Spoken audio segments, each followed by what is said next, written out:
It's Living Young Country Girl, and we are going to be talking today about 5 things I wish I knew before we started homeschooling. So this list is kind of, I don't know, one that hits on maybe some sore spots, so I hope I don't offend anybody with this one. First off, number 1 is why,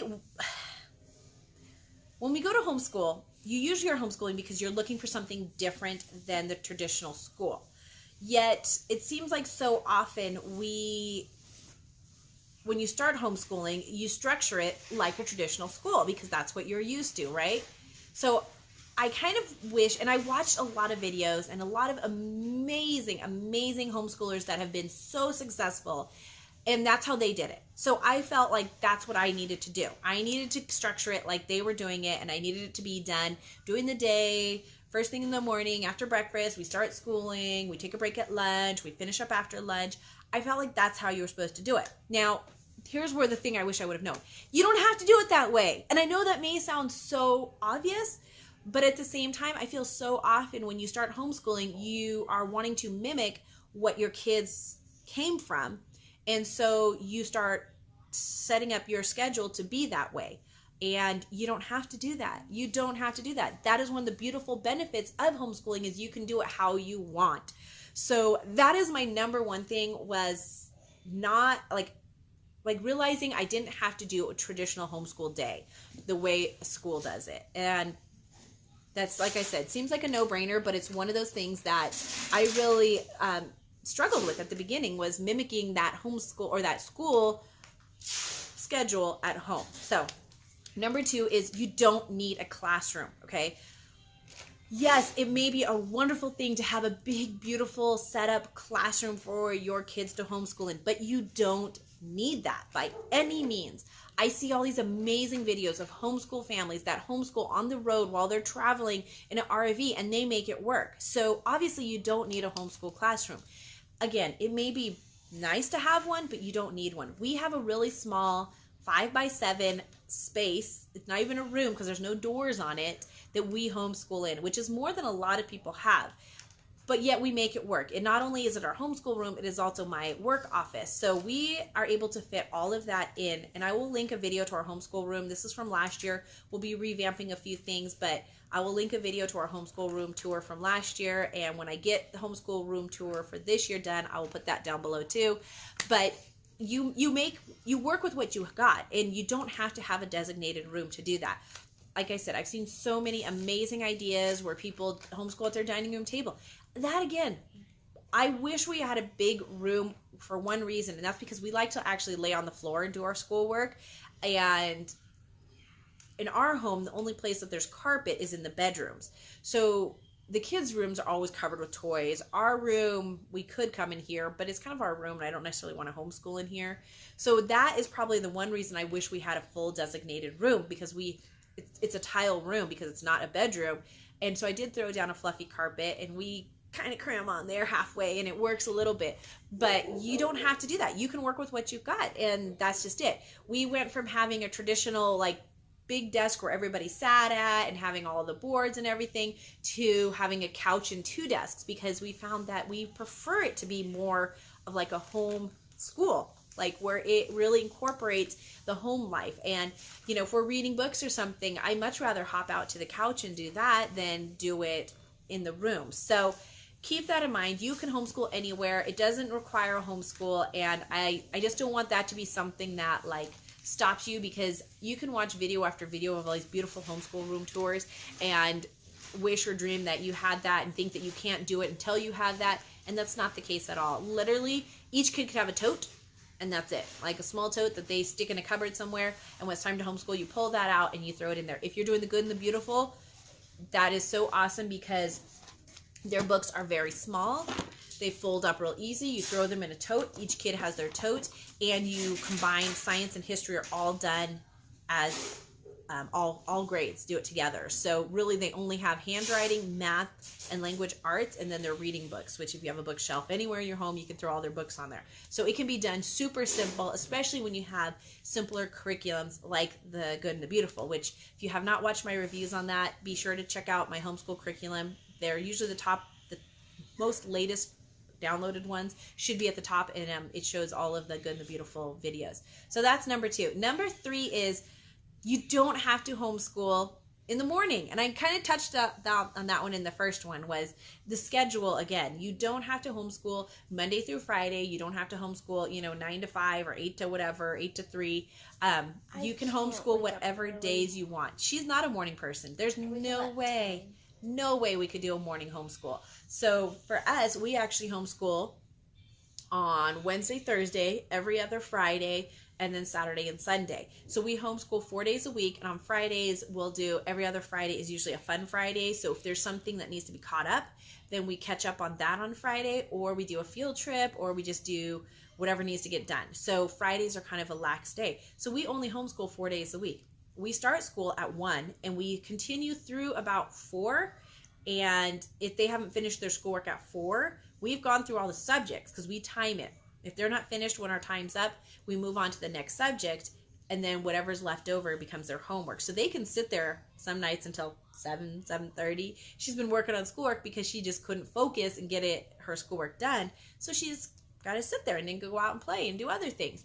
So that's how we do our homeschool schedule. And again, that was hard for me at first. I felt like, no, we had to do it in the morning. It didn't work for us. Not only that, it doesn't work with my husband's work schedule. He's off on different days, and so it just doesn't work. He goes to work at different hours than normal, so it didn't work. So you don't have to do it Monday through Friday, and you don't have to do it in the morning. Do what works best for you and your family. So that's number 3. Number 4 is curriculum does not have to cost a lot, okay? I know so many people, and don't get me wrong, I'm not bagging on Bob Jones. He has amazing curriculum. But so many people, when I first started, were like, oh, you got to join Abeka. You got to do Abeka. You got to do Bob Jones. You got to do, and these are expensive, or Sunlight. These are expensive curriculums, guys. These were costing anywhere from $500 per student. And yes, maybe I could use it again for my next child. But my kids both learn very differently. And so it's really hard to use the same curriculum. Again, another great thing about the Good and the Beautiful is it really captures all kids' learning styles really well. So, whole nother story on that. But it wasn't going to work for me. I wasn't going to spend that kind of money. So many of my friends used 5 in a row. So what did I do? I went out, I spent $200-$300, bought the 5 in a row, used it for 2 weeks, found it wasn't a right fit for us, but it was, everybody else was using it. So don't feel like you need to spend a lot of money on curriculum, and don't necessarily feel like just because your friend uses it that it's going to work for you. You need to find what works for you. So that's even what I'm saying, the Good and Beautiful. Child. Yes, for your child, not for you. When I'm saying use the Good and the Beautiful, it might not be a fit for you. For our family, it has become the perfect fit. So we're super excited. You need to find what works for you. She is an independent learner, and come level 4 with the Good and the Beautiful, it becomes a lot more independent. So she'll be doing a lot more on her own. Up until that point, it does require a lot of parental involvement. So you need to be ready to spend that time teaching the lessons and stuff like that. But again, it's not, 1 to 4 o'clock, that's not that many hours that I go, that's it. It's 100% focused on school versus doing other things. And yeah, I still get distracted. I'm totally guilty of getting distracted. And number 5 is you have to be committed, okay? You can't be half in when it comes to homeschooling. You have to be committed 100% to this, okay? And what I mean by that is, and I am so guilty of this still after all these years of homeschooling, you need to, if you're setting aside those days and those times, you need to be committed to that. So that means if another homeschool family is like, hey, come join us, or hey, let's do this, or somebody else says, hey, let's go do that, you need to be like, no, we're doing school. And that's really hard for me because up until this year, I've been really like, oh, we'll catch up on another day. And then that day comes and everybody knows that's normally our day off. So they're calling wanting to do things.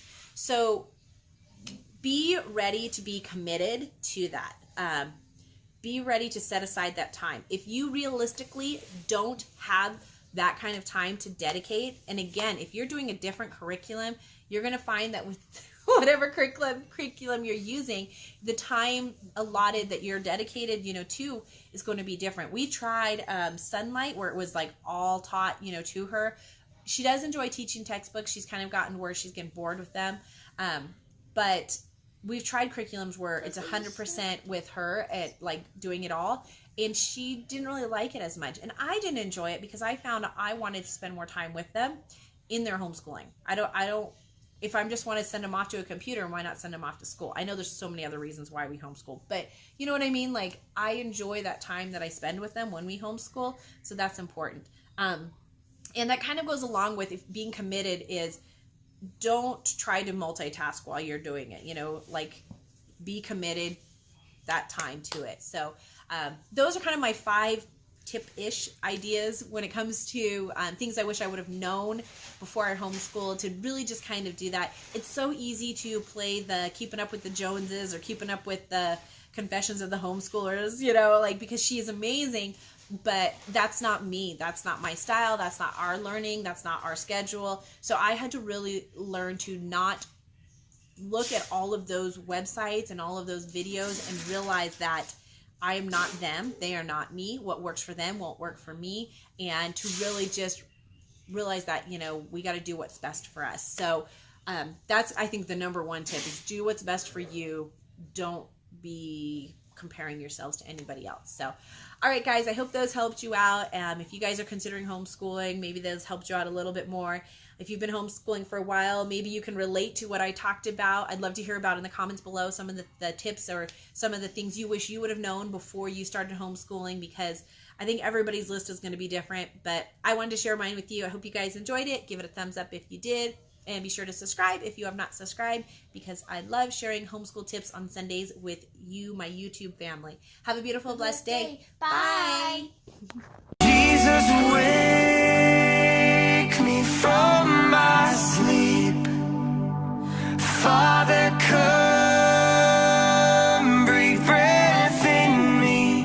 I'm in the shadow of your wings, overcome by everything.